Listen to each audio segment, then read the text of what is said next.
बिस्मिल्लाहिर्रहमानिर्रहीम। अस्सलामुअलैकुम वरहमतुल्लाहि ताला वबरकातुहू।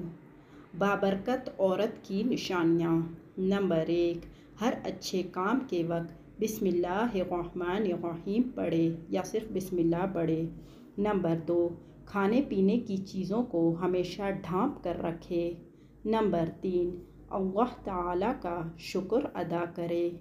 नंबर 4, शरा के मुताबिक पर्दा करे। नंबर 5, बग़ैर ज़रूरत के घर से बाहर ना जाए। नंबर 6, अच्छे कामों की इब्तिदा दाएं जानिब से करे।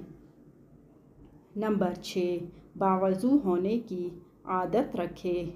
नंबर 7, वो औरत जिसकी पहले बेटी पैदा हो।